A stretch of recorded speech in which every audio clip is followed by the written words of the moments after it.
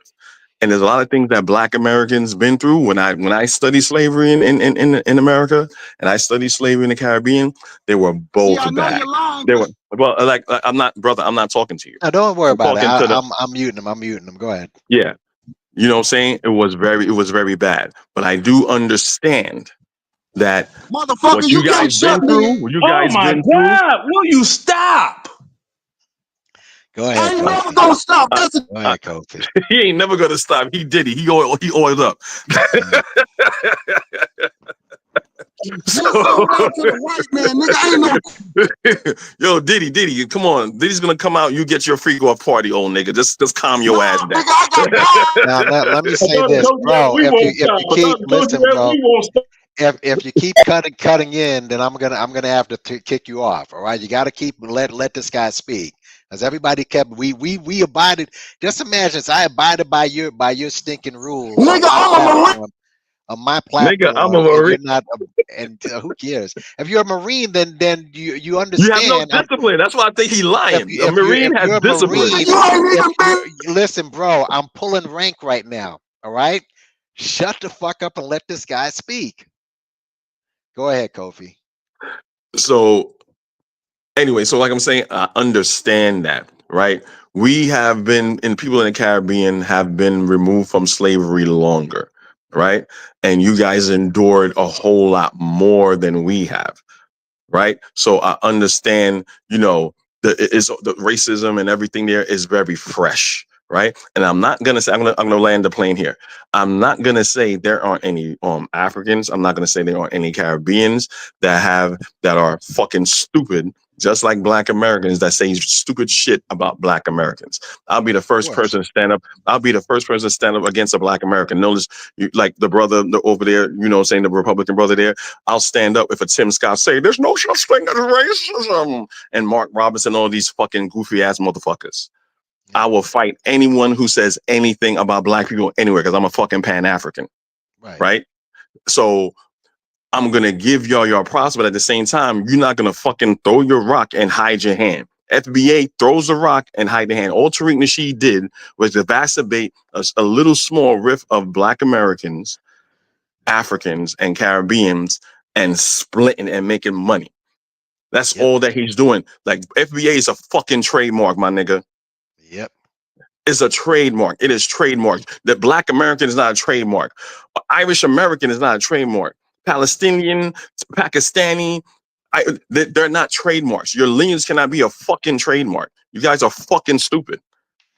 You're being easily manipulated. And I'm trying to tell you, as a person that call me all those names, all that stuff, you're still my brother, but I'm trying to let you know you're manipulated. One last thing, Nappy Yankee. So when you say that we sold each other, again, you're showing your hand that you don't understand history, right? This is one thing you don't understand. Every colonial project in the world that the white man that you love that have, he put those stars and stripes on you and everything, every person group in history, right, that the white people went to, they sold them. The Native Americans that you claim that you are, there was Native Americans that was selling Native Americans. There were Native Americans that was selling Africans. But no one tells the Native Americans, oh, you're responsible for your own Holocaust. When you talk about the Jews, there was Jews in Nazi Germany. They had Jews that was selling out Jews. Yep. You ever heard of Schindler's List? Yep. Because they couldn't tell who was who. You had Jews selling out Jews, but no one would dare fix their mouth to say, you know what? You're responsible for your whole Holocaust. But we got niggas coming on here not understanding that there was no slave market in West Africa. So white people came over there, exploited them. And when they didn't, and when Africans, there was some Africans was complicit in it, yes. But that's after the fact. But you have Africans in West Africa that fought, like Queen Nzinga and Shaka Zulu and those people that was fighting the colonial powers over there. So again, you guys really need, like, again, you have a legitimate grievance in this country, but as we're fighting right now, the white man is laughing his ass off. Because it's this whole crab in the barrel bullshit happening. I just land my plane right there. Thank you, brother, for letting me talk. Absolutely. Leonard, and I do. Go ahead, speak. I like that guy. I like him because he didn't disturb the Jareen. he wasn't all emotional. Yeah, he used a profanity here and there, but I don't on people's channel because I know how YouTube could be. Because I once had a channel and I lost it because of what? The profanity and this and that and that and this. That's what happens to different channels. So I try at all costs to not use profanity and insults and all that other stuff. Now, the brother that was speaking, like I said, I don't know what handle he goes under. If he was to say it, then I'd be able to address him by his handle. Okay. He did not interrupt the Jareen. I call him the Jareen because he says he's a Marine. I'm like, you said you're 63 years old. I'm 62. Okay, evidently you must have went back active duty and participated in Afghanistan and Iraq. If you did not, then you are a regular Marine. You're not a combat vet. I'm a combat vet. We're different. Now, you're calling him a jarhead, basically. That's yeah, what that sounds like. Jareen. Okay. A jareen. Oh, okay. They have brains in a jar. That's why we call them jareens. We'd be like, oh, did you forget your crayons? Okay. You know what I mean?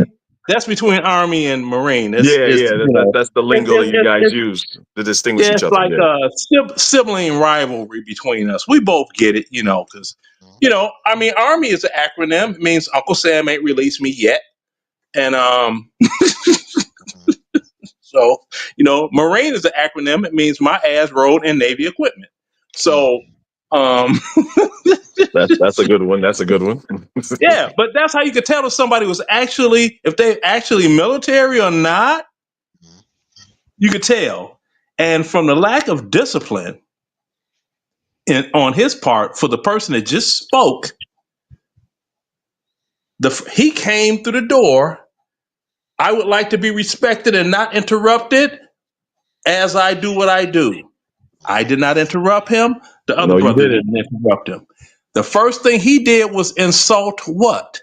Us. Yeah. That nigga. Who? But that's what I don't understand. You have more reason. I disagree with your opening statement more than him. And you were refined. You were doing your little gesture and stuff like that, but at least you did not vocally interrupt me. You know what I'm saying? Him, he couldn't take it. He had no discipline. He was burning up inside. He has no self-discipline. So I'm like, wait, why are you getting so mad after I gave you credit for politically agreeing with you and saying, hey, look, if you call yourself FBA, fine. I disagree with you and whatever, but I'm not saying, because some people think FBA is this new term for all Black Americans. I do not use that term for all Black Americans. I don't. You know what I'm saying? I don't use it. I'm Louisiana Creole. That's my background. Okay. Unfortunately, I was born and raised in Chicago because they left. My mom and dad left the area of Louisiana that the family was from and went up there. It's only two people that left. My uncle, he went to the West Coast after the Korean War. After World War II, my dad scooped up my mom and they moved to the south side of Chicago. Other than that, everybody else stayed until 20 years ago. Next month, Katrina, then everybody got shifted out. Was your family okay that was still there in Katrina? I hope they're okay. Yeah, they're okay. But I have an aunt. She passed away last year. She was 99. And the insurance company, this was garbage. They said, okay, for the damage done to her home, they were only going to cover it up to where the water line was. I'm like, wait a minute. The bottom of the house all the way up here had water damage. So what are you going to do? Cut the house in half and take the upper roof part and put it on top? You know what I mean? Yeah. This is the crazy crap that they were doing. But let me ask you a question. Okay, I don't mean to cut you off, but I really want to ask you a question. So, because we can communicate like adults. Yeah. So FBA has this thing of saying they go back like 40 years we are the world, we are the children, that all of Africa is starving and things like that. And I'll tell you something, I was something of that mindset. So people from the Caribbean, such as myself, had that particular mindset, you know what I'm saying, due to colonization. Colonization and Jim Crow is the same thing. Apartheid is all the same thing. It's the same common denominator, right? So are you of the opinion that if someone from Africa or the Caribbean come here, they're running from Rwanda? Because when I say FBA, because I understand there was mass migration in the South for several reasons. I hear a lot of Black Americans that I know as my friends, YouTube friends and things of that nature. They're like, hey man, we was crop sharing and stuff like that, and a white man tried to stiff me, and you have to slap fire out of him, but when I slap fire out of him or kill him or whatever they want to say, I know how to move up out of there. That's why I'm in Texas. That's why I'm in California. That's why I'm wherever that I am. So I don't mean to cut you off. There's a whole book. There's a whole book. I wanted to review that book about the Great Migration. These guys are really, really. I have the name of the book. I know I saw. Hold on, let me see if I can get it. But these guys are such freaking clowns. A whole book written by a sister. I'll get the name of the book in a second, but it talks about the Great Migration. So when they say, "Oh, you fled," you fled. Y'all fled to Cali and up north and all everywhere. What are you talking about? But Nats, this is what they're gonna say. This is what they're gonna say. They're gonna say, yeah, but we stayed in America. So bust it again. They're showing their hand how they don't understand history. So let's go way back. Let's go way back. Let's go to Harriet Tubman. Harriet Tubman, the Underground Railroad ran from Georgia all the way to Canada. They had people. If I went to Montreal, I went to Canada. There's monuments to the Underground Railroad. So they're no longer Americans. It's called The Warmth of Other Suns by Isabel Wilkerson. Okay. Good. Go ahead. All right. Well, you have all of that. Now it's like, well, you all fled from the South to the North. You go where you can make your money at. That's the bottom line up front. Money. Now, it's about money. For them that say, "Oh, you fled Africa to come to the United States," in a few cases it was true. Like the comedian Godfrey. Okay. Yeah, he's Nigerian. Right, but his family was some type of war going on, and they fled there and came to the United States because he went to high school in Chicago. Actually, when I was there, and I'm like, okay. Really, dude? You come on, man. So you got him, and then also you have hold on. Elon. I just want to say Godfrey always speaks highly of Black Americans. I know he does. I know he was raised in Chicago. Chicago people, for the most part, are straight shoot. They're gonna speak their mind, and if you got receipts to prove them different, they set it out. But you've got other people like Ilhan Omar. Now, her family was the same situation. It was something going on in Africa. They fled Somalia. Somalia, yeah. Right. They fled Somalia due to some type of revolt or whatever. She grew up here, and now it's like, hold on. Could you live the life that you're living today where you were? No. So people leaving from point A to point B for financial reasons and stability, that's just how it is. Do you think that I left? Because I grew up, I know everybody know Larry Hoover, right? Okay. I grew up down the street around the corner from Larry Hoover. I could tell you his home address, what it was back then in Inglewood, okay? And all of the surrounding stores and all this other stuff. I give you a complete picture. You could Google it and be like, oh, Lord, he is from the hood. 7th District. No one's doubting you. No one's doubting you. I'm not doubting you. No. I'm not saying that. I'm not saying that someone's doubting me. I'm just saying I could give all of this information. People could Google it and find out it's true. Now, why did I leave Chicago to go to the military? Because it was a better opportunity to get me the hell out of that city where I didn't want to be. Because the only opportunity left for me, due to it's a machine city, my entire family was Chicago police officers. Knowing my mentality and temperament, I would have been no good as a Chicago police officer. I would have doggone Laquan Daniel, whatever his name was, somebody, or George Floyd at somebody, or I would have did something horrible. Yeah. Okay. And I know this. I know me. I know. Knowing is half the battle. So I did the military thing because I was like, look, I got two options. I could go like my eldest brother, Chicago police officer, or I could be like my brother under him that was a Vietnam vet, then police officer, or I could just go to the military and be like my younger of my two elder brothers and just get out of Dodge. So I decided to get out of Dodge. See, and then it's like this woman to land a plane. You remember the movie Flashdance? Yeah. Yeah. People think Jennifer Beals is white. Jennifer Beals is biracial. Really? No, I know she is biracial, but I She mean, you know, is. Now check I this know. out. She went to Francis Parker, and you can Google this. She went to Francis Parker North, on the north side of Chicago. That's where the whites were. I went to Francis Parker and Paul Robeson High School South, on the south side. Now, my mother owned a dry cleaning business in Wicker Park. That was a nice little money area in Chicago because my mom could pass for white. And she owned this business, made nice money. I met her, I think it was between me being 10 and 12 years old. She came in there with her father, and my mother was talking, oh, she's so cute, and this and that, and all this other stuff. And, it's like, oh, it's your handsome young man there, huh? Yeah. So, yeah, he's however many years old. And say, really? She's the same age. When's her birthday? Oh, her birthday's in December. And I'm like, my birthday's in June. I'm older than you. You know how boys act. So, I was born in June. She was born in December. And people be like, what? I'm like, the little things you remember from your childhood. And then I tell people, just Google it.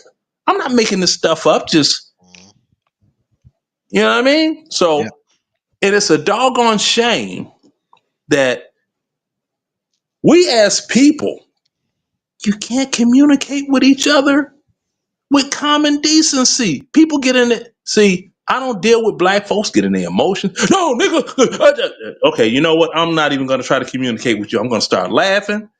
I'm going to prop the phone up so I can do the little puffy dance. I told you that we don't stop. I told you that we don't was stop. doing it. You was doing it. Yeah. You know what I mean? And I'm going to act silly, right? And that's going to aggravate them even more.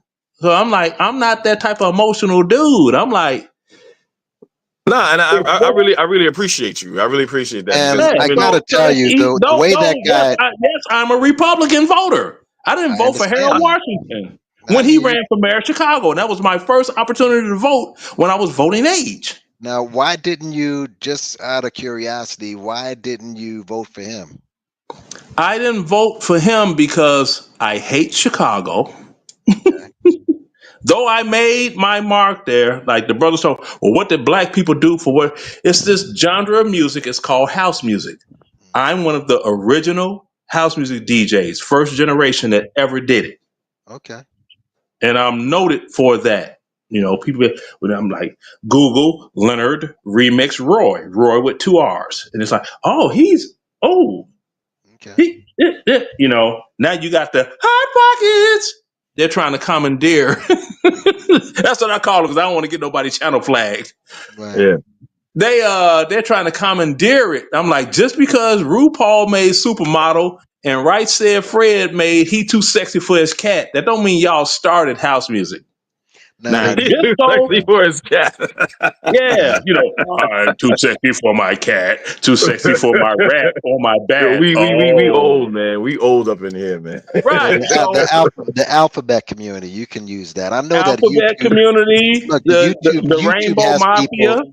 YouTube has people talking like weirdos. I mean, I'll never use the word grape. I just think it is just certain things that YouTube does. I understand that it's allowed that sometimes you have to be creative, but one person who is creative, of all people, is Hassan Campbell. He seems to understand that.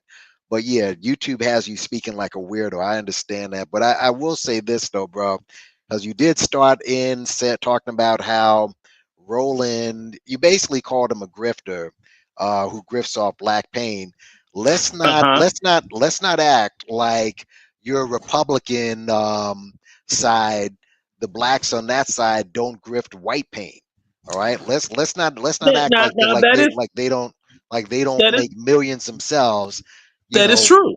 Yeah. So let's have some. Yeah. Listen, I don't true. think It's balanced. Yeah. It's all side based on same this, way. brother. Yeah. Pick a struggle and stick with it. That's all it is. I mean, look, like I said, and maybe you didn't hear you admitted you didn't hear the beginning. Look, Roland Martin is a Democratic sock puppet. He's admitted to that. I know this. I understand this, but I'll be damned if see, Roland is, for all his faults, he is very well read. He does know civics. I'll be goddamned if I'm picking any of these FBA clowns. And I said earlier, let them, if they get into a debate, because I guess some people are like, he challenged Vicky Dillard. Vicky Dillard is a clown. Vicky Dillard, like what? Who's mentioned? Hold on. Vicky Dillard was one of the people who he went after. All right. Amongst how much do you all know about Vicky Dillard? Explain her history. I know she's a crook. I know this.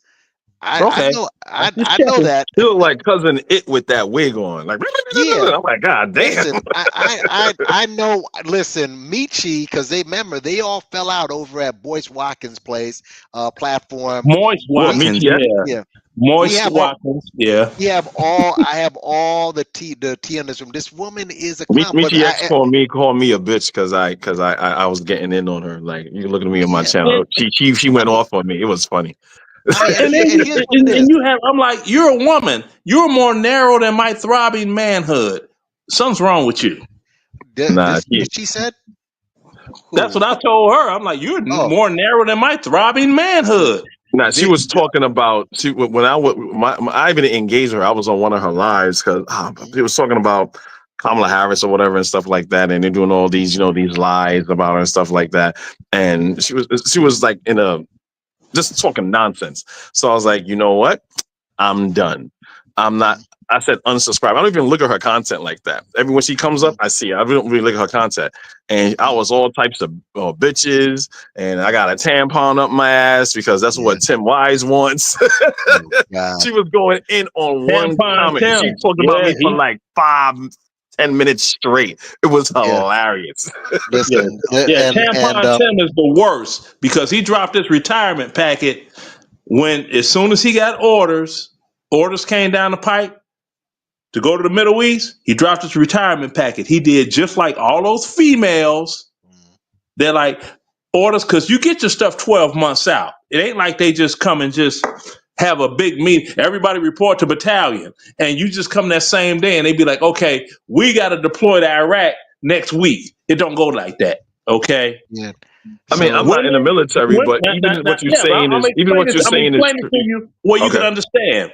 Now, women, what they do is when that happens, not all of the women, but enough of them, they start having sex with any Tom, Dick, and Hank trying to get pregnant, because if they're pregnant, they can't go on the tour. Now, you're not supposed to have sex in Iraq, okay? You're allowed to have sex in Afghanistan, and there are female soldiers that actually got pregnant while in Afghanistan, and they redeployed back to the United States. They don't get court-martialed for that? No, because it's not illegal for you to have sex in Afghanistan. Now, if that happens in Iraq... No, if you're on tour, you can't have sex while you're on tour at all? No, when you're in Afghanistan... I mean in general, if Afghanistan, Kuwait, Iraq, whatever. No, it's not. No. Let me explain it to you. Like I said, I'm going to explain it to you whereas a civilian will understand, because I'm good at that, because people use all that military jargon. It's like, well, when the MRAP went to the AFAB, then we went up to the QC. Just stop that. The civilians don't know what the hell you're talking about. Speak civilian English. Now, In Afghanistan, if you're someplace like, say, Bagram, the base that they allowed to let go, which was a big mistake. If But you're Trump on didn't do there, nothing, and Trump didn't do anything his first term. say it again. But Trump didn't do anything about Afghanistan during his first term. Well, honestly, Biden pulled out. He pulled out, and because and they say, well, Trump said, oh, they let all this equipment go, good equipment that the other one got. No, they decommissioned the equipment before they get out. All the equipment that they had, right? They took everything else was decommissioned. I'm gonna tell you what happened. We're decommissioning this equipment. That don't mean the equipment was broken. See, what normally supposed to happen is all of the equipment is brought together in piles, groups, this and that. The combat engineers, which I am proud to be one, are called in to set thermite charges, C4, and everything else to blow everything in place and destroy it, if possible, if not, make it inoperable. That's how it goes. But that didn't happen. But now back to the war years. Mm-hmm. You could have sex like rabbits up until 10 o'clock at night in Afghanistan, right? And you're good. But if you're caught after 10 o'clock with your doggone cookies getting doggone bust open, you get this thing called an Article 15, which means they're going to take your rank and your money. So that's how that goes. If you're caught after 10 o'clock. Now, Iraq, you got to follow the laws of their country. There's no having sex with any woman you're not married to. So you can't have sex over there. Get pregnant in Iraq if you want to. Then you're going to get a bad conduct discharge and you're going to lose all future benefits. So it's kind of like Saudi Arabia rules in a way. Exactly. Now, there's this woman, I'm not going to say her name, and I hate that they took away my whole Facebook page, my old one, right? Well, the one I had was a civilian over there. For some reason, she liked me, but she was charging everybody else, and, to get in to get the gumbo. So that was strange, but that's how it goes. I know a woman that lost her career over a stiffy. Now, she was a non-commissioned officer. She knew better. She was a staff sergeant. She knew better. She got caught. She thought that she would be able to go to the board and make buck sergeant, the 3 stripes. Yeah. Then go back to the States and get the 3 stripes and the rocker on the underside. By the time we got back to the United States, or we were in the States for a year, they never sent her back to the board. So she ended up getting kicked out because she had too many years in for her rank. It's called RCP, Retention Control Point. So what they did was they gave her 2 times her pay times the years that she was in service and gave her walking papers and goodbye. Which is not a bad thing. That's not a bad deal. That's not a dishonorable discharge, pretty much. They gave you like a little, severance. Right. You get your separation pay. It's, you were considered to be out of the military due to a situation beyond your control. Like me, I had a stroke, believe it or not. And I'm sorry to hear that. Oh, don't worry about it. I mean, I followed all of the right medical, everything, so I'm good now. Yeah, obviously. Had a stroke, so they had to release me. They gave me $53,000 up front, and they said the VA is going to take care of you on the backside. So I'm good. You sure that Donald Trump's trying to decommission the VA? And people that have burner kits. No. He didn't sign anything to decommission the VA. So let's move on to burner kits. When they have burner kits from soldiers and things of that nature, and the Republicans vote against that. You remember that burning kits? Like it was a terminology that they have. So like soldiers that got maimed in battle. You're talking about the burn pits when people had to burn boo boo. and they were burning garbage and all of that stuff. The burn Nah. pit. It's basically about. It's basically like, I guess, something like a slush fund for vets coming over here that that were maimed in battle, and the Trump administration was cutting. The House was voting against it. The Republicans, I think, never heard of that Mitch before. McConnell was ahead of the House that time, not Mike I'm Johnson. listening. Okay, I'm listening to what you're saying, but I'm not familiar at all with anything that you've said. Now, I'm not calling you out as a liar or anything. No. It I'm just happened. not It happened familiar around with. the first Trump administration, so it was a while ago. So No, now what happened in the first Trump administration? I'm gonna tell you what Trump did. Trump said, "You all that work at the Veterans Administration, we got all this backlog for all of these veterans that came back. They're not getting proper help. He had somebody in charge, fired them, put another person in charge. You are going to get these veterans straight, or I'm going to fire you, and then I'm going to start firing everybody down the doggone chain. Take care of these veterans." And he did that. were Now, they do you taking? know? I don't know. I don't know about that. I don't know. I know about it. I don't think a No, draft no, dodger, bruh.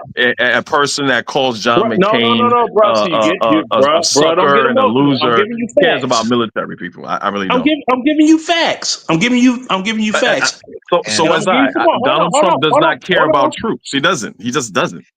It doesn't matter. A lot care of about these, the military. and to be Okay, honest hold with on. you, a lot of these Republicans, a lot of them, they don't care. Listen, Giuliani back when he was mayor, when he shut down a lot of those mental health hospitals, what was it filled with? Military people who were fucked up. I mean, okay, please allow me to finish sure, I'll this let you point. finish. Now, it's like this. When he came in guns a-blazing for the veterans. Now, I don't care what people say that they didn't serve or they don't feel. I'm looking at what they did. Now, the VA hospital, the first time that they actually got a raise in pay, not just the cost of living, the COLA increase, a raise in pay was when Trump went into office the first time around. And as VA employees, I know I'm cutting you off. But just to follow, so you can just be clear. Now, that's new to me. So what policy, what did Trump implemented that you could point to that this is a cause and effect of Donald Trump? Here's the person who he appointed. There was his mission objective, and he did that. Because as far as I know, he was cutting things. Even when people saying like, I don't like Obamacare, goddamn Obamacare, but I love the Affordable Care Act. That's Obamacare, idiot. Right. You know what I'm saying? So I need an example. Okay, the thing is this. When Trump got into office,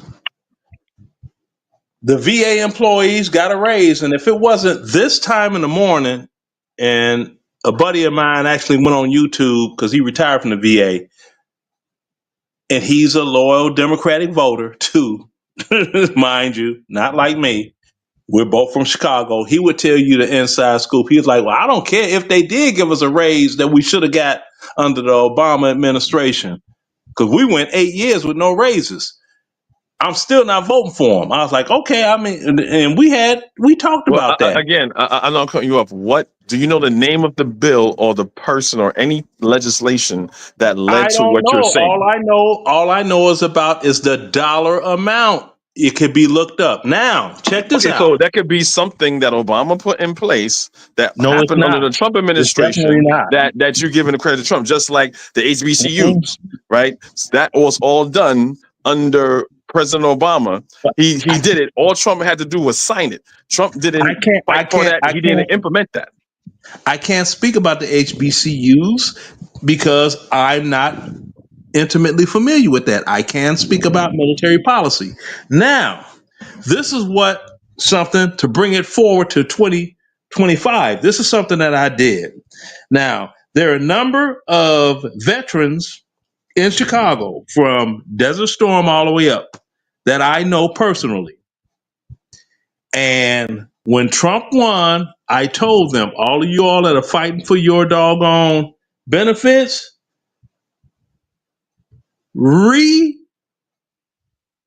input your claims. Put your claims in. Go down to the doggone Jesse Brown VA, put them claims back in, go online, put them claims back in, do what you need to do. Now, this is what happened, and it's another guy, I wish I could doggone get him on here. This dude, he didn't do Desert Storm or any type of combat. He ended up getting 70% disability from the Veterans Administration because he told a psychiatric person, I'm uncomfortable being around white people because in 1984, I was called a nig. I'm not going to say the word on here. And I've been uncomfortable and I have PTSD from that. But that's Republicans' favorite word. During January 6th, all the black officers were called niggers. Let me finish. Let me finish. Now, brother, let me finish. Now, he said that to them and he got approved 70%. Now, when Biden was in office and he was submitting all his claims, they rated him at 0%. I'm like, 0?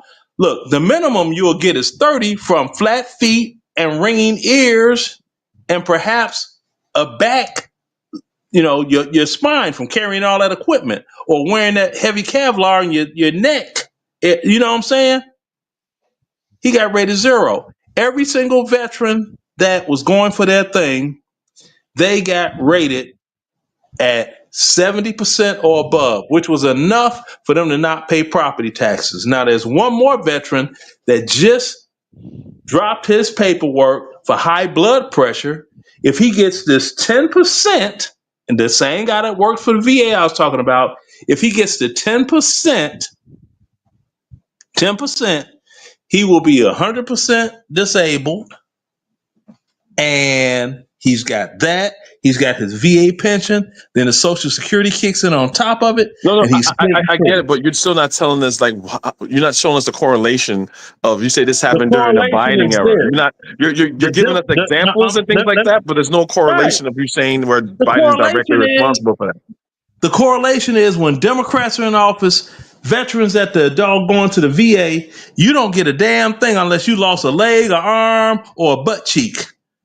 When the Republicans are in office, the wounds that are not visible, that are in here, you're good. And that's male and female. I know females that they were putting in their claims for years and years and years, getting 30%, 40%. Well, nothing. We can't determine anything that's wrong. They held the money back. Trump got in office. They turned on the floodgate. It was ridiculous. Well, I'm going to push back on what you just said because and I'm saying this is from personal experience. Democrats don't know how to run for office and fight for people, and Republicans don't know how to run a government. And you guys, you could be a little bit older. Maybe you could go back to like Jimmy Carter, whatever. I'm more familiar with as far as like Ronald Reagan. Carter. No, oh hell no. No. As far as like policies, I don't know too much about Jimmy Carter's policies. Man, Jimmy Carter, boy, he got bent over a doggone folding chair and spanked with a big belt. You know what I mean? I'm like, good grief. But my point is, right? When you look from Ronald Reagan to currently, Republicans cannot govern at all. They shit when it comes to government. So you had Ronald Reagan and the quote unquote war on drugs with the Contras and the deal. I grew up in the 80s, right? Come to find out, Ronald Reagan is the one that's putting drugs in the black community. The Iran Contra scandal. Oh yeah. All right. So after that, like it's nobody's business too. They didn't want to spoil his name. Then after that, everything fell on Don't forget Ricky Ross. Don't forget about Ricky Ross. But everything fell on Oliver North, and he took the brunt of it. And now he came out unscathed. But they just was like, he did all those years. And he's a Republican, but let's go on. Then after that, Ross did all them years, and he was being given that cocaine. I'm sure from the government. I'm not naive now.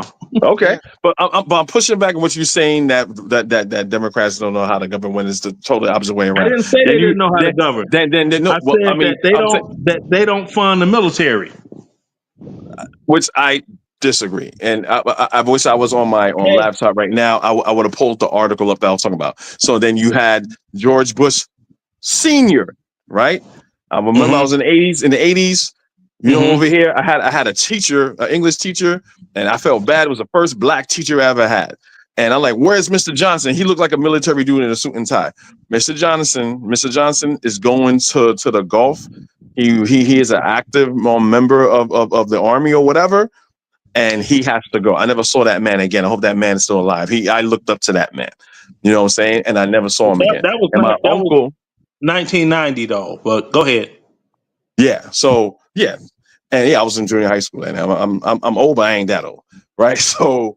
And Right, then at that time, it's not an age thing. It's just now to throw something on the table. When you get Iraq, Afghanistan veterans, and you get the Desert Storm crew, and we'd be like, you know, that war lasted 100 hours, right? I did like okay, so no, I'm just saying that's what we say.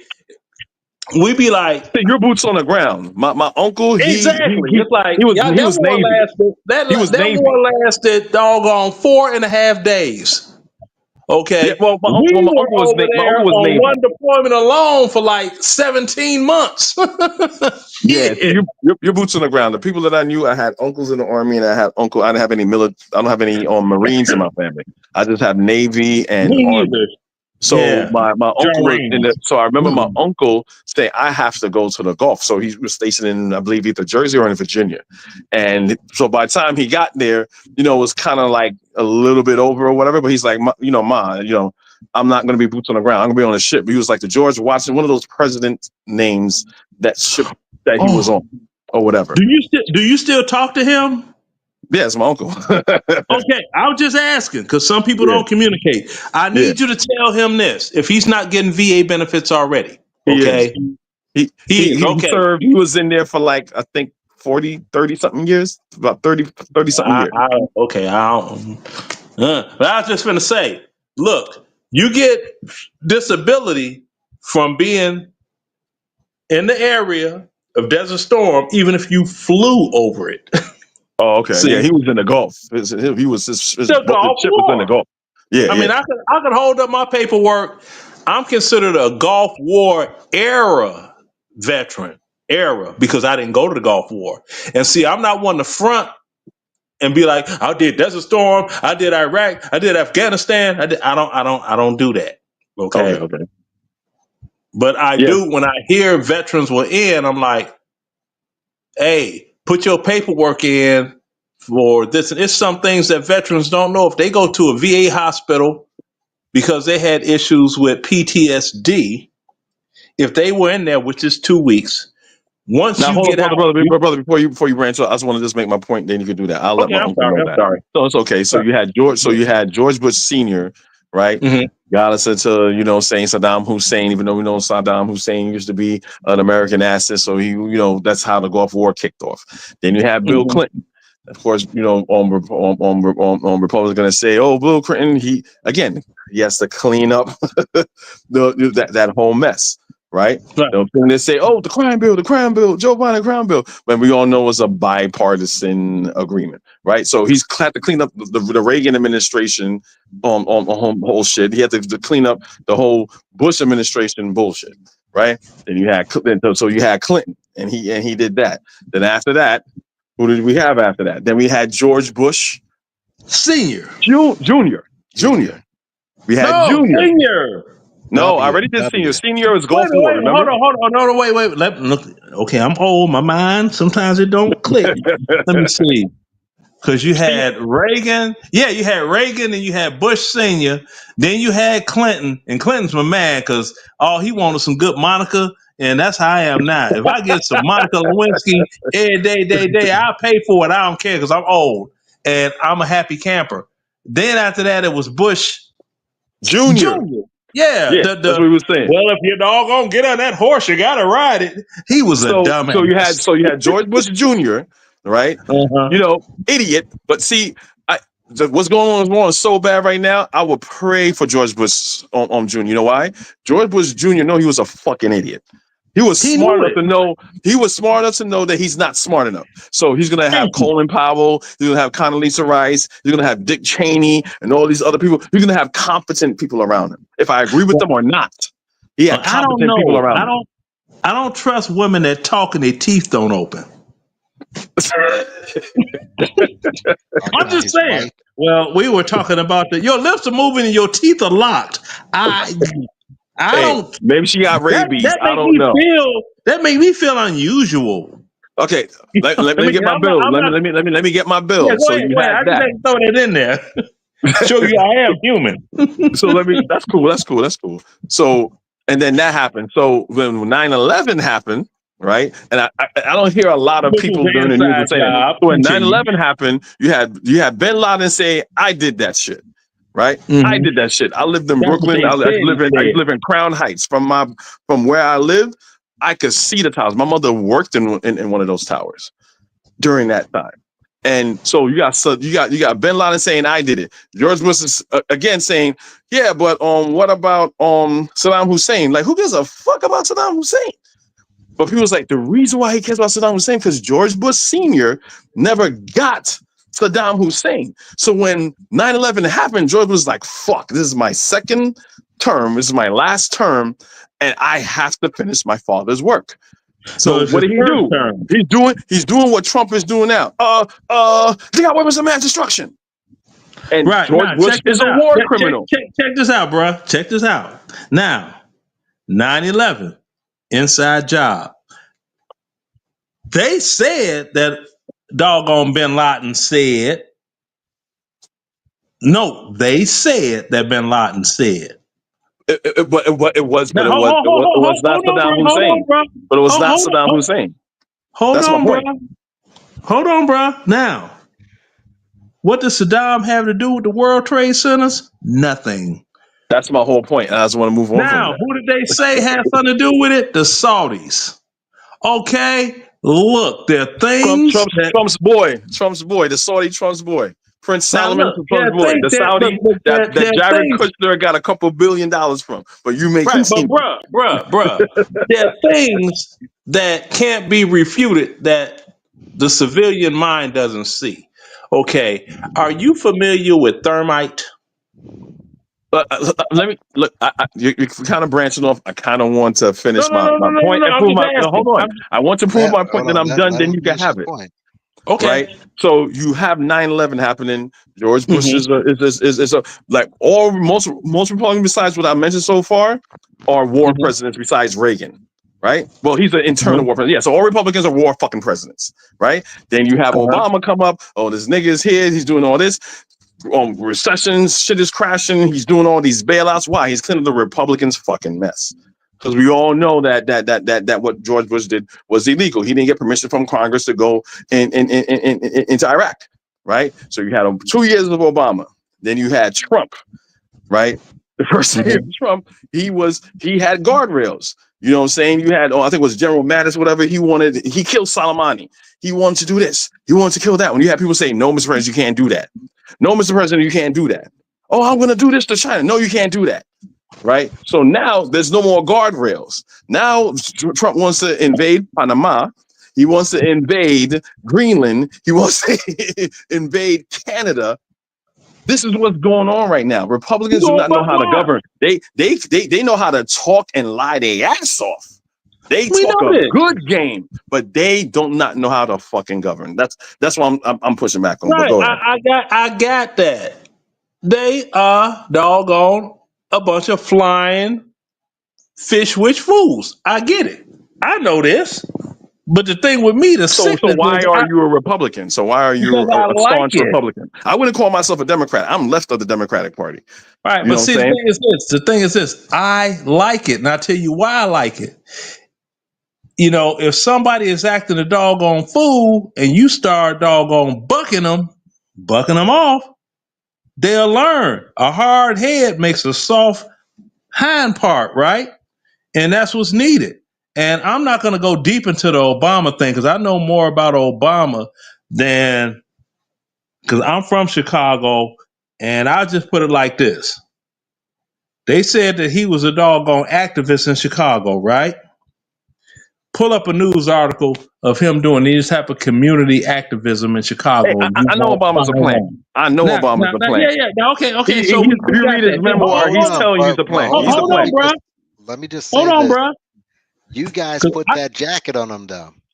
Yeah, because I That's could what put. the I could. Republicans did. If I was to search in my box of my old goodies, I could pull out a summer school ID. That's the only one I got left. Michelle Obama, when her name was Robinson, we went to the same high school in Chicago, and she was called Shelly Bean. That's her nick because she had a big old bean head because she was narrow as hell, like a beanstalk. Okay, And I thought you were gonna say something else. Thanks for no. confirming it was the I sheep. wasn't gonna say So that. Now, yeah, the fellas used to call her a carpenter's Barry dream. Obama. You call what they call her? They think she a man. Shelly Bean. yeah. Some people say Shelly that's Bean, shit. because hold on, Shelly Bean, because she was built like a string bean, like Olive Oil or Popeye. That was her. And the wood shop cats and carpentry shop be like, yeah, she's a carpenter's dream. Flat as a board, need to get nailed. You know what I'm saying? Wow. Oh, so you saying Michelle Obama was a little hoe? No, she wasn't. Oh, Ain't okay. nobody want She her. needs to get nailed. So. She needed to get nailed Oh, so to get them hormones going so she could get some doggone ham hocks and chitlins on that frame. All right. Look at her But prom we know, picture. but we know the Look, reason I don't believe. if you pull up our prom picture, it's like, where did this Stedman Graham, Ray Parker Jr. from Radio, Tom Selleck, mustache wearing, light skinned brother come from? Then what, they go to rent a nigga and get a prom date? Everybody else had their own prom date from school. But I digress on that. But that's the thing. It's just acting a doggone fool. That 9/11 thing, that was an inside job. Nobody can convince me any different because thermite was used, and an airplane hitting that temperature is not going to get to the diesel fuel. Does not burn at the temperature that it needs to burn to melt iron. It just doesn't burn that hot. Thermite does. That's the reason you had molten metal at the bottom of the World Trade Center. Now, hold on. Let me give you a suggestion. So, do you know? My background is in aviation. I've worked with avionic engineers and things like that, but I'm not a professional. So, I'm going to go to my little knowledge I know about architecture that we all know is a fact, right? So, the World Trade Center was built like in the 60s, right? When they designed the World Trade Center, anything that is that high, they say the World Trade Center, it sways like 3-4 inches, but something that big you can't even notice. But it says it is designed to move. So something going with a jet engine, we're talking like something going like something that's thousands of tons and is going into a structure that is not stable, a structure that is made to bend and weave and go back and forth, goes into that. It was not designed for that. So it's crumbling on its own weight. It's crumbling on its own weight. It's not like, well, you know what? We have to burn these metal beams in order for this house of cards to crumble. No. This thing is not like a hard, stable building that's I'm not with you made on to that. sway. That's called a free fall for controlled detonation. What I'm saying is, in the lowest part of the structure, the I-beams were sheared at an angle, melted off. Wait. Now, So the impact hold is on. high. You saying the base, or you saying where the impact? The base. Now, what does the I military? didn't see that. I didn't see. I know people Okay, that was there. look No it one up. saw Look that. it up. Look it up. You'll find it. Now, what does the military use that causes that? It's something called det cord, which is detonation cord, and something called thermite. Now, can jet fuel, 100% pure kerosene, that's what jet fuel is, can it burn a doggone titanium engine and melt it? No, it can't. What can melt a titanium engine? Thermite. But I don't think what they're saying, again, I don't, to me, this is just conspiracy theory, but I No, don't it's think what not. they're, See, well, hold on. I'm just saying okay. to say, I'm just saying, I'm don't believe in this. I'm not really, I'm Okay. I engaged in mean, it, but I'm a I give you person that. that's, I try to be a logical person using science and using technology. So I don't think anyone's saying the jet fuel alone is the reason why for it. I'm looking at the impact and how fast of something is going. So if you understand velocity, anything going at a particular velocity will crash through something. So it's hitting it at the top, not the bottom. So from what I heard, so when it hit, everybody knew it hit, but no one thought that, well, it's gonna crumble because it didn't hit the base, but it hit the base anyway. So you're saying it's something sort of a controlled demolition. So for it to implode, we all see controlled demolitions, how everything implodes and it all falls down like Free dominoes, fall right? down But straight. we didn't see that. We saw it collapse from the top on down. Remember, this structure is That's made a to free move. fall. Yes, That's a because free fall. that's what I'm saying. It collapsed under its own weight. It That's a collapsed under its free own weight. fall. And controlled demolition does that. Like building number 7, that nobody even threw a doggone rubber baseball at, Building number collapsed. 7, you mean the World Financial Center? I used to work in the World Financial Center. The World Financial Center was Man, fine. didn't nobody spit on that building and it Yeah, collapsed? but the World Financial Center was fine. It was just the towers. The World Financial Center got decimated. No. You had 3 buildings that collapsed. Come on now. You're talking about the small building across the street. Exactly. That small across the building street. that they Okay. blew up. Across Yeah. the street, that was across from the post office, that was really the doggone office working building of the Secret Service.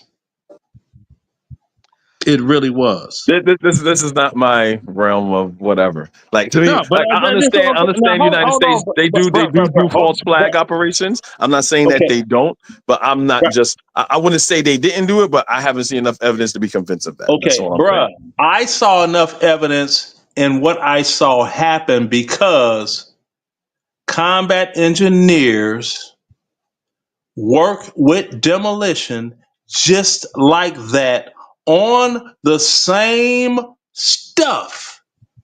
I-beams, this and that, and all of that. We do all of that. We as combat engineers. If you happen to meet somebody that's a 12 Bravo, that is a 12 Bravo in the Army or the Marines, they will tell you the same thing I'm telling you right now.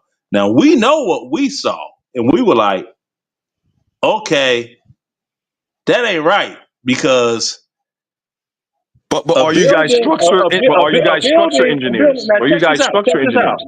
No, check this out. A building, I think it was in France, it caught fire. Same thing, same scenario, plane. The frame of the building, all I-beams. The frame was standing. The building. Was it tall as the World Trade Center?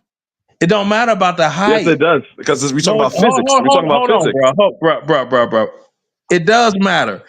You can't melt. That's what I'm saying. It matters. It's the physics of you can't say physics, bruh. Yes, it is physics. It's going to collapse. Anything that goes up must come down, right? We know that, but what I'm talking about is I'm talking about the temperature of the fuel. Let's stop with the temperature for a second. The plane was traveling at a high speed into that building. Okay, so if it comes at a high speed as fast as plane goes, there's going to be some sort of the buildings are going to shake. So I think that instead of people simplifying it and saying, "Oh, it melted," it's hard because obviously, if you're looking at it from afar, they look like 2 sticks. I mean, those are like big, humongous buildings. I think people are looking at it from a very, I'm not saying you, but from a very cartoonish way, where they're just looking at 2 sticks and how could they just melt? No, I think that when it hit, there was probably like a mini like a earthquake, and it just reverberated down. It was. There's people from the second tower that my mother was in. They people didn't even know a plane hit. People thought it was an earthquake because everything shook. Yeah. I mean, So the with that thing shaking, the point I'm trying to get across, and I'm gonna be this real quick. I understand the planes hit that would make the buildings fall. No problem. I have no argument with that. But for at the base, for the I beams to be melted, molten metal, iron, melted like butter, jet fuel, and everything in that building could not burn hot enough to make that happen. Unless it was something with a torch and they put oxygen with the doggone fuel source, because you seen what they doggone when they weld and Well, this hold and on right there. that. That's kind think of a about little bit just think insane. about We this. you don't have to put oxygen in everything. It's oxygen all around us. So anything We we know, have is going to think interact with about this. oxygen. bruh. Hold on. Okay, I just want to say this before this gets to, because you know how YouTube is. right. Keep in mind that that building, there's a lot of stuff in that building, especially at the top of the building, what the restaurant called Windows of the World, which I'm sure there was a lot of things that mixed up in there that, like fuel and what have you, that accelerated the They have like a process at top. cafeteria there, so they have Yeah. probably like But all types of stuff a there. Okay, gourmet now, restaurant, Windows of the World. can we utilize Google and check the temperature, the highest temperature of what fuel burns a certain way? But Let's I'm not let's of the hold on, opinion that I'm hold not on, saying it hold was on. because of the fuel. I'm saying it's No, not because of the fuel. You're no. saying it's Okay. because of the fuel. I'm not saying it was the I fuel. I'm didn't know. saying it I was the didn't. No, velocity. I didn't say it's because of the fuel. I said it's because thermite. That's what I said. Thermite. And so Now, explain to me what thermite is exactly. The compound of thermite. thermite melts iron, cuts it like butter, like a butter knife cuts So is butter. it a solid? Is it a liquid? Is it a, No, it's a solid. Okay. We have thermite grenades, Okay. and it burns to a certain temperature. That's the same reason that you could doggone light a safety flare and you could throw it in water and it won't extinguish. Mm-hmm. Okay? Because it sucks all of the oxygen out that is available and it continues to burn. Like bottom line up front. Okay, we'll do this.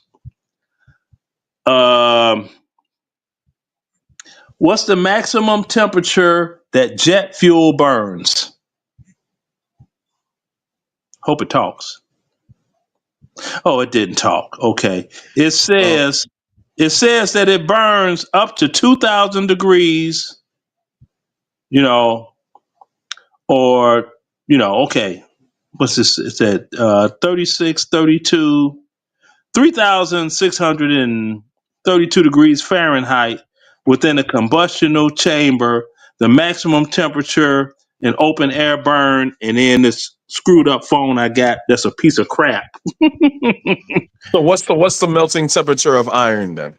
Okay, So we there we have go. to know what the melting temperature of Well, iron is. okay, I'm about to ask that question. What temperature melts iron? Okay, it says 2,800 degrees Fahrenheit. Okay, that melts iron. Now, it says what? 15 something Celsius. Okay, now the temperature of thermite, if it'll tell us. Thermite burns 4,500 degrees Fahrenheit. Again, that makes sense if you And that's all know. I was saying. No. I'm not saying. I'm not doubting your, because you are a military guy. I No, I know that. it's not now. No, It's not so much a but my military guy. Hold on. Let me get 20 okay. seconds. It's not Okay. so much a military guy. It's my specialty in the military. I work with demolitions. That's what we did. That's all. No. I get it. I'm not.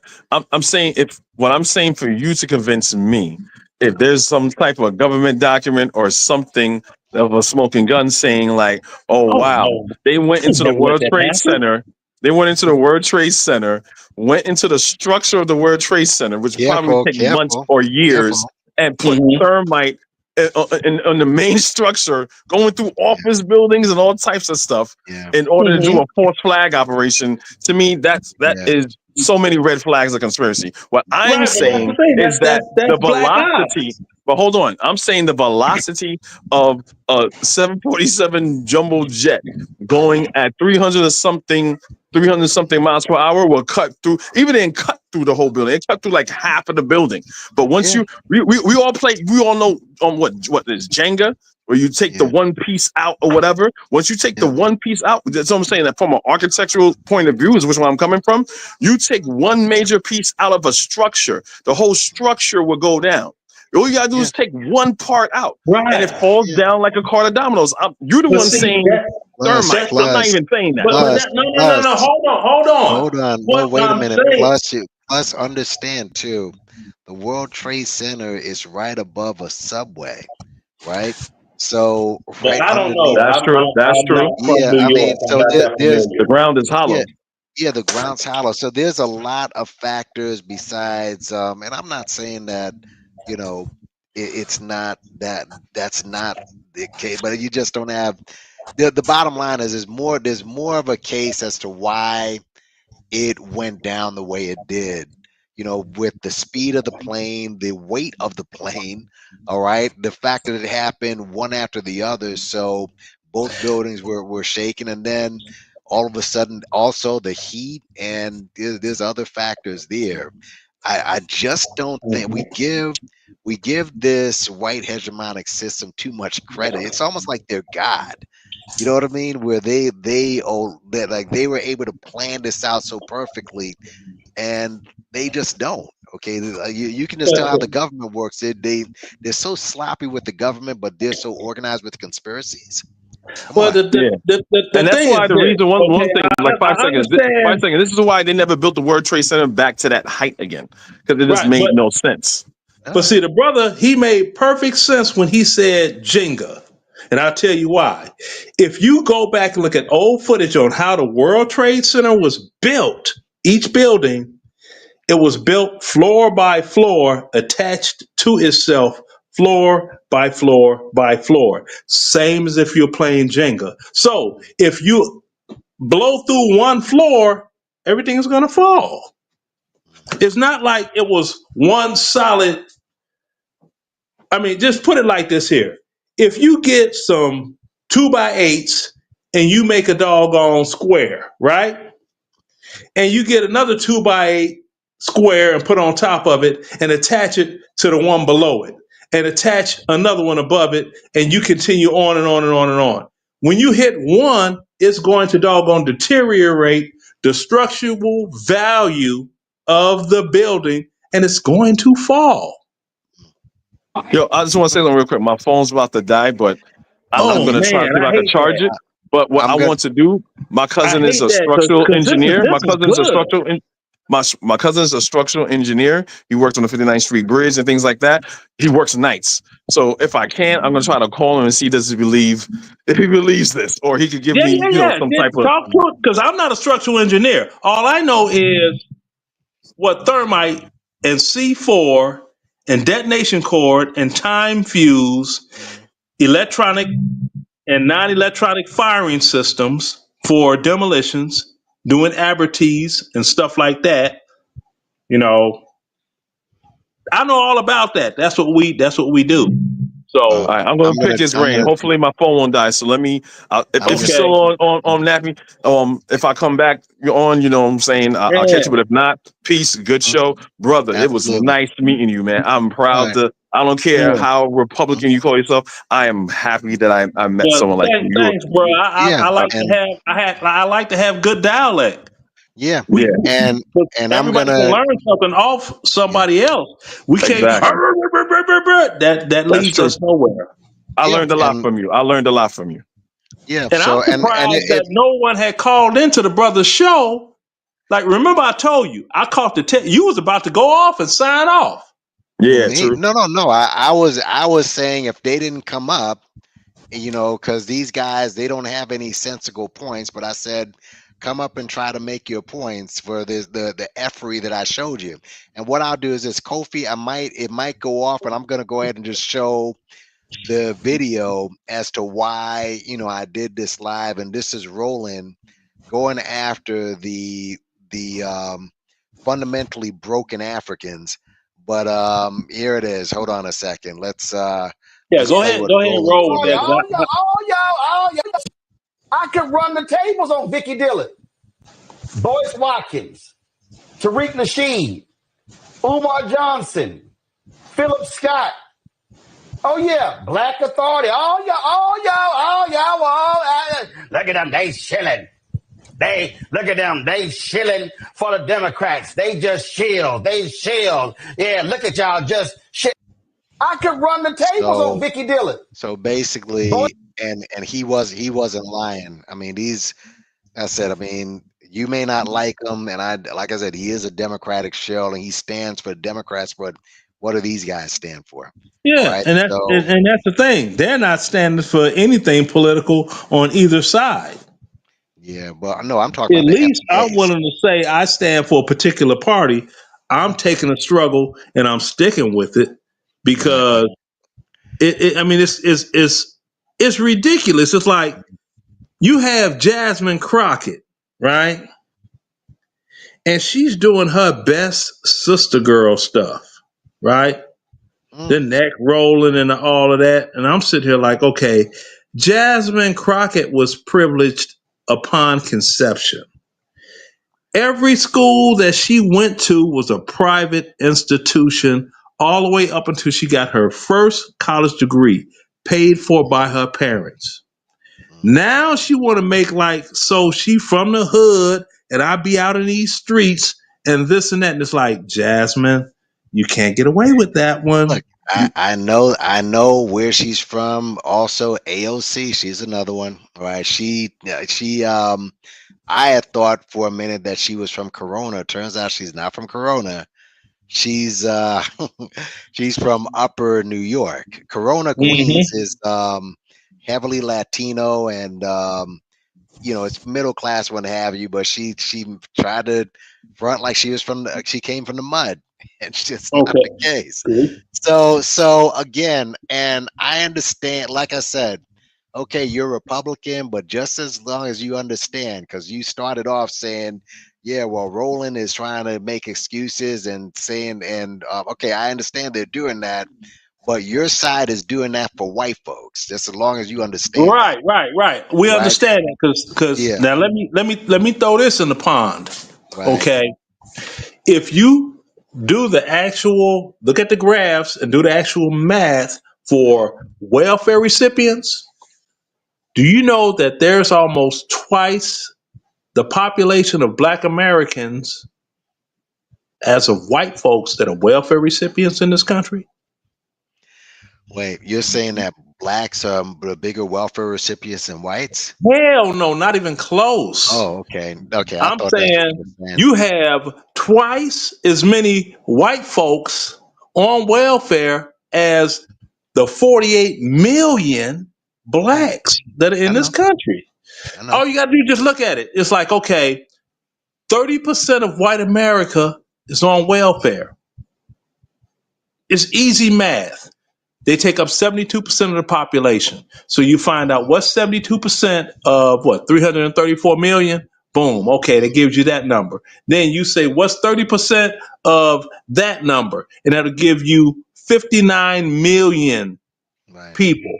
And that's now when it comes to Black America, 31% of Black America they say is on welfare, right? That's changed over the years. So now it's only 30% of Black America that's living below the poverty line, at or below the poverty line. Everyone else is living above that. So, and then I tell people all the time, have anyone noticed whenever the media says welfare crisis, the first thing they do is send the cameras to New York, Los Angeles, Chicago, New Jersey, Baltimore. Right. That's what they do to give people the illusion that Black Americans are the welfare problem. I know. No, see, no, and because you're a New Yorker, right? Mm-hmm. Okay. Now let me give you a difference between New York and Chicago.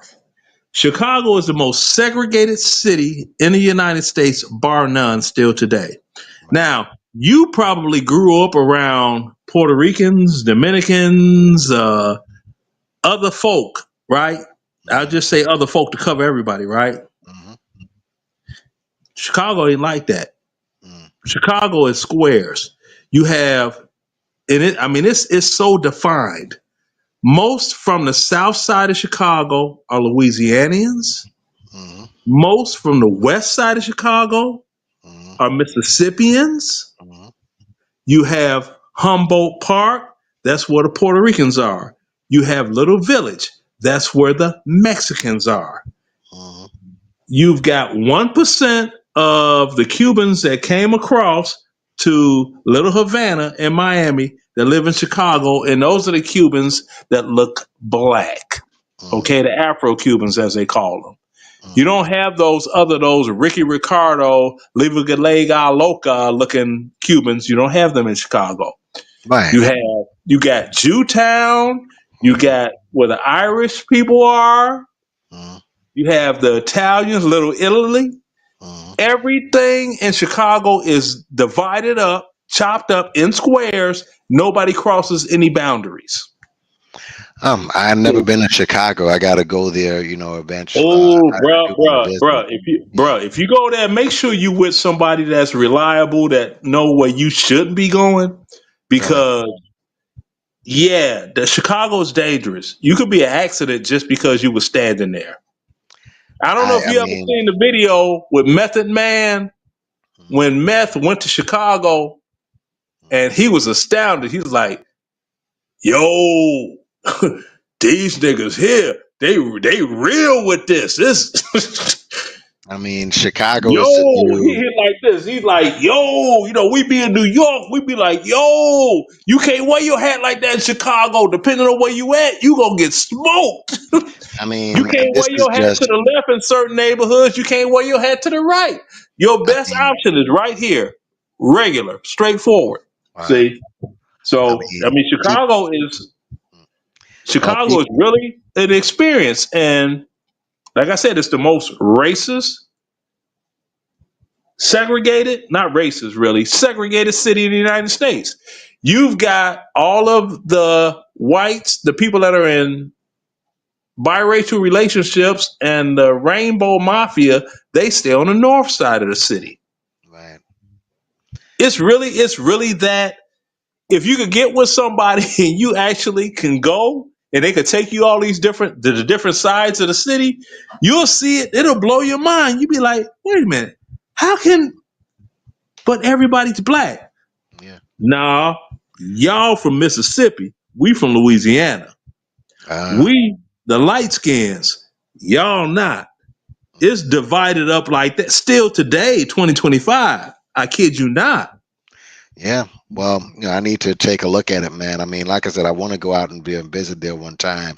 But yeah, man. So yeah. You ever heard of something called the Blue Vein Society? Yeah, well, light skinned us. Oh, that was super duper large in Chicago, and is still super duper large today, except they're underground, because when Jesse Jackson ran for president, for him to have a more worldly appearance, he's the one that started saying we're African American. Right. And just like black folk do, well, the pastors say this, and I'd be like, the who? The pastor. The passer, do you know that passer sounds a whole lot like massa? So you still have a sharecropper slave mentality. Why don't you say master? Why don't you say pastor? Okay? Articulate the English language properly. Yeah, But that makes sense. Well, that whole ad, that's another thing. I may make that another stream. please So do.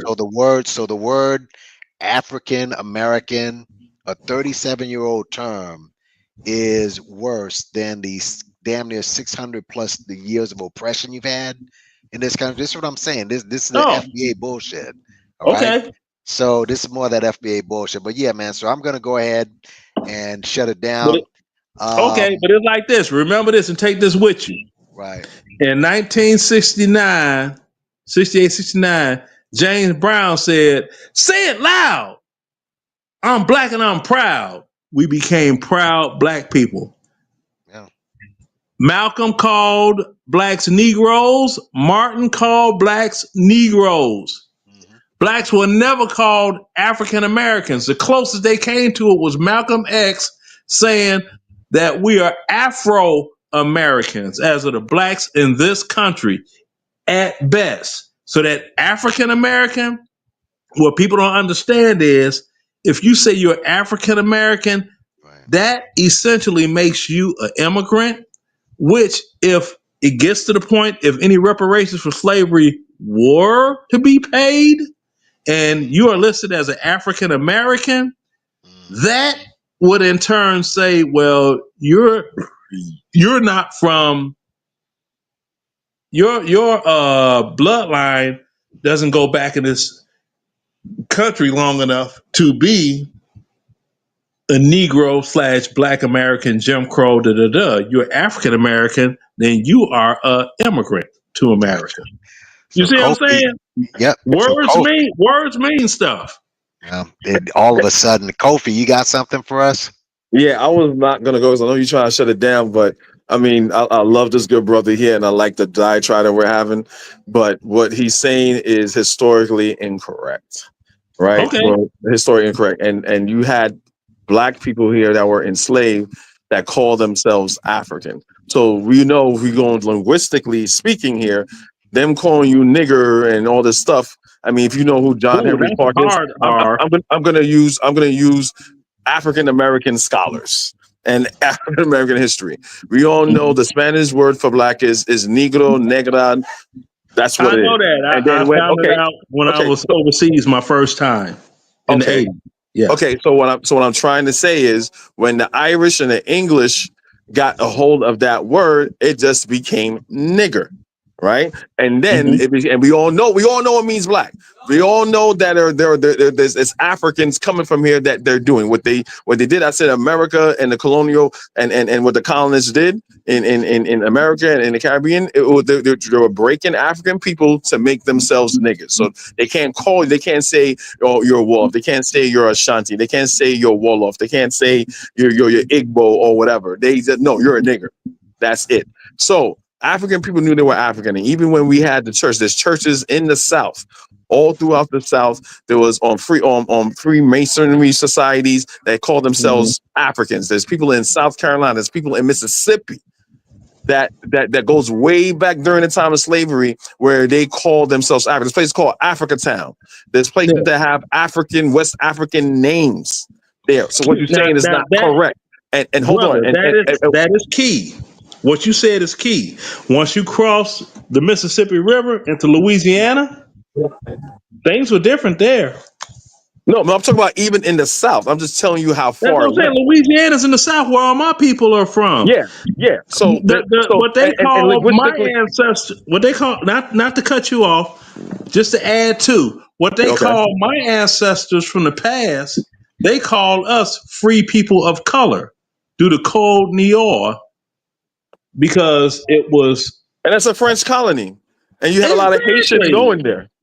That's what I'm saying. So it was different for us than the rest of the country. But when I say that, do you know how many people that get offended? Oh, so your people own slaves. I didn't say that. No, I wouldn't tell you that. No. I know you wouldn't, because you're an intelligent person. You wouldn't. But back then they had classifications. It was like BMW, like the car. You had black, mulatto, and white. Yeah. And you can look at that on birth certificates and all of that. Yeah, now, they had colored. This was the boule. You had people. So you're saying, now, if you're saying you like look your at my mother, original birth certificate, which I had to bring to Social Security because they had me jacked up. And I You never said your mother looked. could pass for white? You said your mother, or when you talk about when you were Yeah, like in yeah, my mom Chicago? could pass for white. Yeah, and the thing what I'm saying that is a lot of people, they have a lot of Africans, some people that say that they're Native American, all this other stuff. If you were in a time where black in this, we all know black is never good enough in this country. You have to be I know black this. Republican. You have to be a black conservative. You got to be a black Democrat. You got to be a rich black person. You got to be a poor black person. You got to be a black person that live here. Black is never good enough. So if we know this mental dichotomy is the same, and there's documents of this and of black people passing. If I know I'm a African person Speak and I'm on it. passing, why would I put Negro? I'm going to put white. If someone say, "Oh, Exactly. I thought you were a Choctaw," oh shit, I know I'm black, but I can pass as a Choctaw. I'm writing in Choctaw. Exactly. Because You know what see, I'm saying? that's the thing. Because I posted up a picture. I was on Facebook. I was like, on Father's Day, Happy Father's Day. Dad's gone. My father and Flavor Flav have the same complexion. All right, I can believe that. Hell yeah. And they're like, that ain't your daddy. Oh, so now you're gonna tell me who's not my dad? Well, look at you all high yellow and I'm like, Hey, God.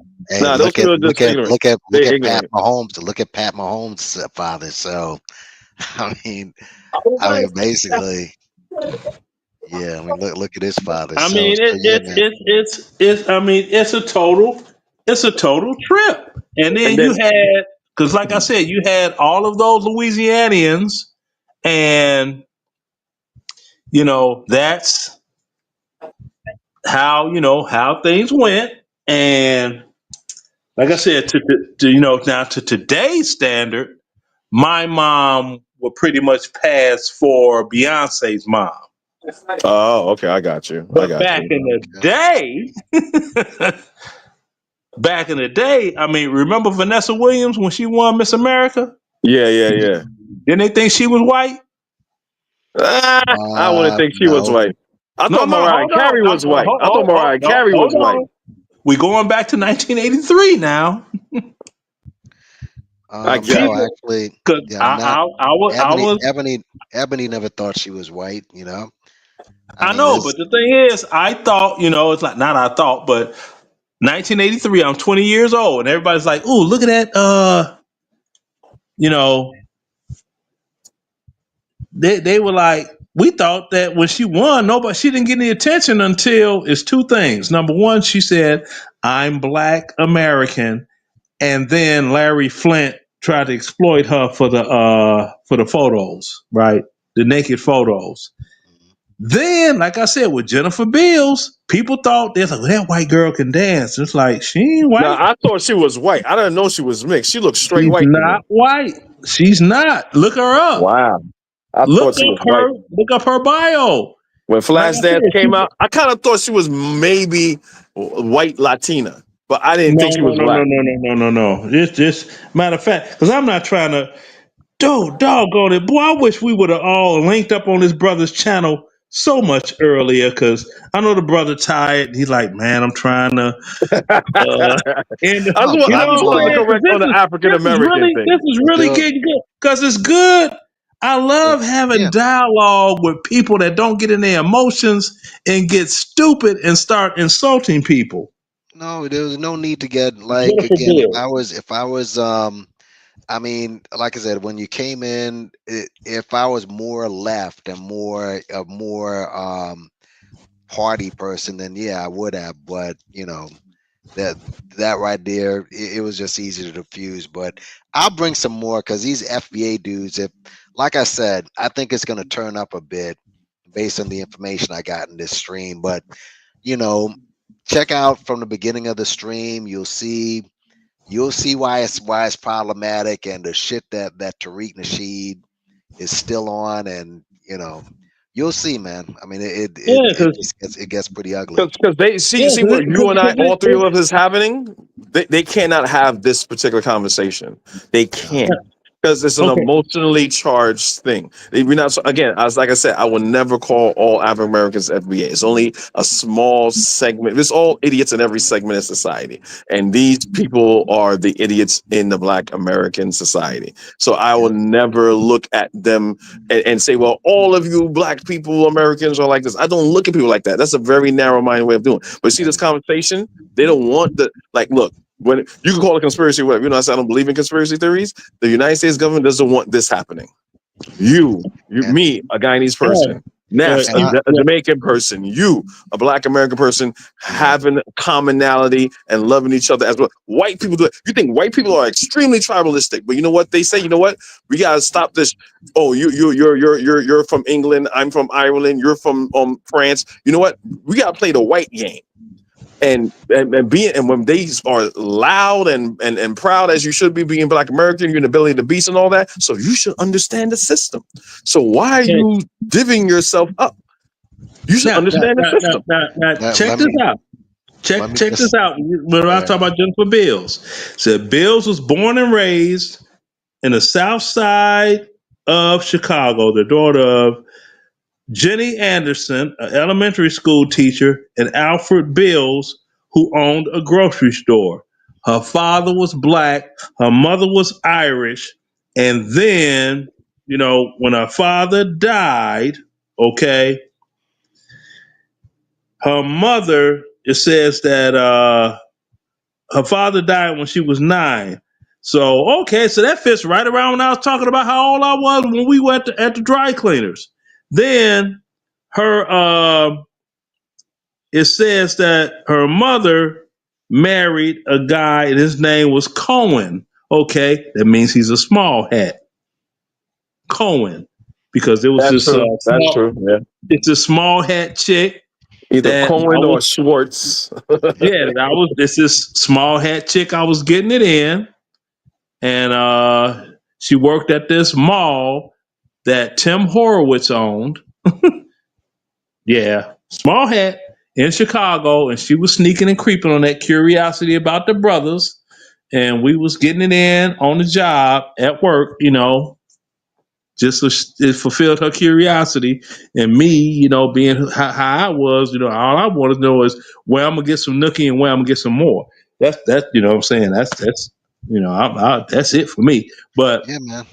Well, I I tell people they could look it up and they'd be like, well, we thought she was white. Yeah, you thought she was white. Just like people thought Meghan Markle was white until she got married to Harry, and then it all came out. It's like, wait a minute. We thought she was a white chick.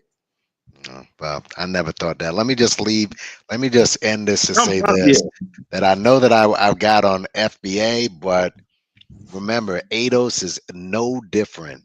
ADOS is they're just more polished. All right. FBA, yeah, I'm like ADOS. It's like you say I used to tell them. Yeah. You say you're ADOS. What's your granddaddy's name? Then they look at me. What they got to do with it? I'm like, how you know you're an African descendant of slavery if you don't even know who your granddaddy is? Yeah, if you don't know your great granddaddy, do you know how many of these doggone kids out here are living today? Black American children are mama's baby, papa's maybe born kids. And you listen, Tariq tapped that woman out because now you've noticed lately she's been on this all-out assault on Pan-Africanism, like that's bringing her closer to reparations. She's trying to be more toxic than FBA so she can get some more customers. So, and I don't even know this. Could you explain what a Pan-African is? Because I don't have no one's explained it to me in a way my simple high school dropout, went to the Army self can understand it with no college whatsoever. It's very simple. It's very simple. So I'm gonna explain to something that you could understand. So Europeans, no matter if they're in the United States, in Europe, or colonial settlement places like Australia, right? The U.S. Virgin Islands. Hate anything black, but I no, but I'm saying, you're right. But these are places, no matter where white people are in the world, they practice pan-Europeanism. And it's for the sanctity, the safety, and the well-being of white people, no matter where they are. So Pan-Africans or Pan-Africanism is basically recognizing that black people in the diaspora, on the continent, in the diaspora, are one people. And we need to have each other's pretty much back socially, economically, and politically, moving as one people, no matter where we are in the world. So when people say, you were Pan-African, you trying to get me to go back to Africa, that's not what that is. There's European that stay they white, and I always tell people this, your side, but you may not be that far right. I don't think you're that far right. I don't think you are. But there are some people. I'm just a Republican. I didn't say I'm a right winger. I just vote Republican. You're not that far. So when they don't like flags, I don't like this flag. Their policies serve me the best. I understand that. Mm-hmm. So when they don't like certain flags, right? They don't like certain flags that aren't European flags. But through all out this country, right? I mean, I lived in, I live in all time now. I live in all white neighborhoods. I lived in mixed neighborhoods or whatever. When you go to a pub, an Irish pub will have an Irish flag out there and an American flag out there. You go to a pizzeria, they'll have an Italian flag out there. No one says anything. You know what I'm saying? But the moment you have another flag that is not an American flag, they lose their shit. Yeah, you go to a Greek restaurant, you'll see a flag of Greece flag. And so what I'm saying is that we as African people, we come from the same common place, and we have the same common enemy. We may be different, but those differences are very small. So all the FBA does and ADOS does is try to make these differences so large that we're just totally different people, which is not true. And again, this is the game of race and color. So that's what Pan-Africanism is. Like, so what I'm doing right now, me being someone that, hey, look, I'm not from your country. I'm not from your country, but I'm not a Black American. It doesn't matter. We're all Black. We all came from the same place. Same ship, different trip. That's the thing people don't look at. It's like they be like, "Well, Malcolm X." I'm like, wasn't his mother from Grenada? Yeah. These guys are okay. So then you got Miss Fight the Power, Angela Davis. The paperwork says that her family came here on the Mayflower. So they were not remotely a part of the slavery experience initially. Now, whatever happened to relatives over time is what happened over time. But for her to be on that strong, it's like, baby, you came from Black privilege. Your ancestors. So people, you know what? If people just be people and be like, you know what? There's one thing that we know. This is the United States of America, and the only thing that matters is money. And you get your money, boo-boo. Get your money and live comfortable and keep it pushing. Yeah. Make it better for your children. And just keep it pushing, because the rest of that stuff, all that emotional damage. Well, we were slaves. Motherfucker, you wouldn't know a cotton field if you tripped in one. But that's a whole other show. Well, like I said, we're, but Yvette Carnell, she's just a white woman with an afro, in my opinion. And Yvette Carnell, I'm not familiar with her. Well, yeah, she's we'll speak on the other live. I did. Okay, is she a heavyweight like the standard edition, or actually? She's now a full blown weirdo. She's I'll bring her up next time. I mean, that's when you talk about the Dillard chick. I know she a narrow little something, but I'll take it off. Listen, she's fun size. I like fun size women. Yo, Naps, I'm out. Peace to y'all. I know you close the show. I know he's trying to close the show. Let me peace out, because I know you trying to get to sleep too, bro. Because I know I could go. I hear one thing and go to a whole another level. Yeah, I know what to expect next time. So just subscribe and I'm gonna subscribe to you. And, all right, Kofi, peace. Leonard, peace. And everybody in the chat, I know I did a little tribute to what's his name, Malcolm Jamal Warner. Also, Hulk Hogan died. Welcome. So let me just say peace out, y'all. Thank you everybody for coming. hit the like, hit the share, hit the subscribe, and also just leave your comments on the bottom. All right, there's enough fuckery that I've told you about FBA and what's going down with it. And until next time, y'all, everybody that came in and to the panel, subscribe to my channel too. I put my subscribe to FBA too. Kofi, to Kofi. Put your link in the chat, bro. I did put his link in the chat. I'll put it in again. Okay, good. And for me, I'm not into all that. I just be going around the internet saying what I say. But if there's any ladies in there, just remember, look, my mantra is this. All I'm interested in is some Monica Lewinsky every day. I'm not standing for nothing. I want me some Monica Lewinsky on every occasion. I'm 62 years old. I'm retired. I've been in a real meaningful relationship with this couch and my butt cheeks for 14 years after military duty. Now my Social Security pensioning kicked in, retirement, whatever they call it. I ain't got nothing to do but get some Monica Lewinsky. I'm lazy. I don't even want to pump on it. I'm lazy. Right. Okay. I ain't working. That's that is it. the link. I put the link in. So yeah, man. So check it, and again, thanks a lot, everybody, for coming through. All right, And bro. Leonard, Hey, much success on your channel and much growth. See, like I said, a lot of people Leonard this, because a lot of people, not a lot of people, but many people on different platforms. Leonard this, Leonard that, Leonard da. I'm like, hey, but what did Leonard do to doggone harm your channel, your reputation, or your anything? See, yeah. That's what I'm saying. They get into their feelings. And I'm not on that. I'm like, look, you could feel. I could feel. I'm doggone Donald Trump. That's just my feelings. That don't make it real or do it. I hear you, man. All right, I feel I deserve Monica Lewinsky every day of the week. That's what I feel. Now, I can't make it happen. I ain't got enough money for that. But if I did, you can find someone on YouTube. Trust, man. So everybody, thanks. I'm on the outskirts of Atlanta, man. Them $40 hollers down here is good. It's good action going on down here.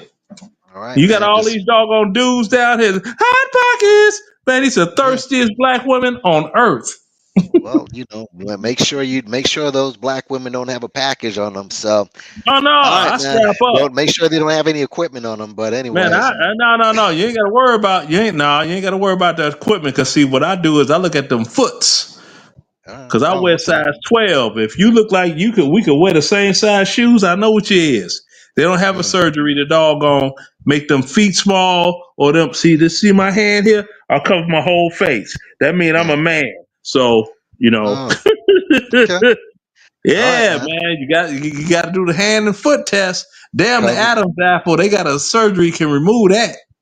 Oh, all right, man.